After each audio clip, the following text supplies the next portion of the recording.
Hidup yang disalibkan. Galatia pasal 2 ayat 15 sampai 21. Menurut kelahiran kami adalah orang Yahudi dan bukan orang berdosa dari bangsa-bangsa lain. Kamu tahu bahwa tidak seorang pun yang dibenarkan oleh karena melakukan hukum Taurat, tetapi hanya oleh karena iman dalam Kristus Yesus. Sebab itu kami pun telah percaya kepada Kristus Yesus, supaya kami dibenarkan oleh karena iman dalam Kristus dan bukan oleh karena melakukan hukum Taurat. Sebab tidak ada seorang pun yang dibenarkan oleh karena melakukan hukum Taurat.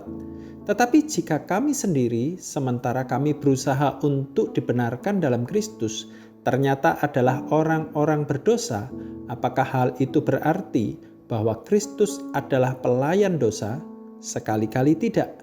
Karena jikalau aku membangun kembali apa yang telah kurombak, aku menyatakan diriku sebagai pelanggar hukum Taurat. Sebab aku telah mati oleh hukum Taurat untuk hukum Taurat, supaya aku hidup untuk Allah. Aku telah disalibkan dengan Kristus. Namun aku hidup, tetapi bukan lagi aku sendiri yang hidup, melainkan Kristus yang hidup di dalam aku. Dan hidupku yang kuhidupi sekarang di dalam daging adalah hidup oleh iman dalam Anak Allah yang telah mengasihi aku dan menyerahkan dirinya untuk aku.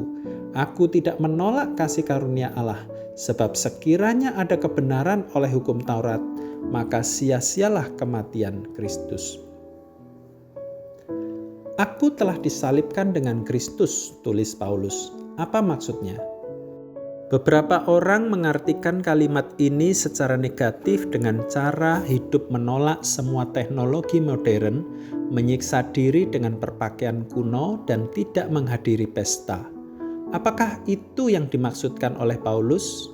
Kehidupan yang disalibkan berarti seorang yang hidup hanya oleh iman, meski ia masih membutuhkan dukungan manusia dan kebutuhan lain di dalam dunia.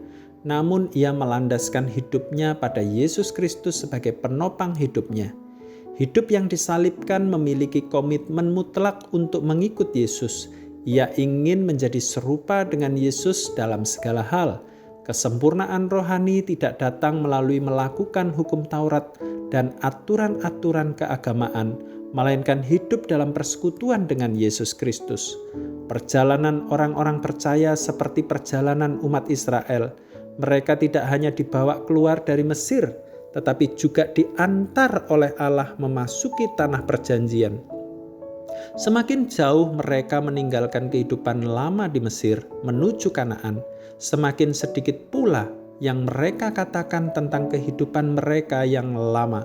Mereka meninggalkan kehidupan lama dan hidup sebagai manusia baru di dalam Tuhan. Itulah kondisi seorang yang menyalibkan dirinya dan hidup bagi Kristus. Oleh karena itu, ketika seseorang telah menyalibkan diri dalam Kristus, ia tidak lagi hidup seperti manusia lama. Jika melihat ada orang yang tidak beres, ia tidak berkata, "Ini kelalaian siapa? Ini salah siapa?" Akan tetapi dengan rendah hati ia berkata, "Apa yang dapat saya berikan untuk membantu mereka?" Ia menyalibkan egonya yang dahulu cepat marah dan yang suka menghakimi dengan kasih dari Kristus. Gereja bukanlah tempat sekumpulan orang super rohani berkumpul, melainkan terdiri dari pribadi-pribadi yang hidupnya terus disalibkan di dalam Kristus. Mereka adalah pribadi-pribadi yang memberi hidupnya bagi Kristus dan siap diproses untuk mengalami pertumbuhan rohani setiap waktu. Dengan demikian, gereja dapat memenuhi perintah Kristus untuk pergi ke seluruh dunia untuk memberitakan Injil kepada segala suku dan bangsa. Markus 16 ayat 15. Pertanyaannya, sudah sejauh apakah kita memberikan seluruh hidup kita untuk disalibkan di dalam Kristus? Hidup yang disalibkan merupakan hidup yang diberkati, namun sunyi, karena tidak seorang pun dapat menjalaninya bagi orang lain. A.W. Tozer. Tuhan Yesus memberkati.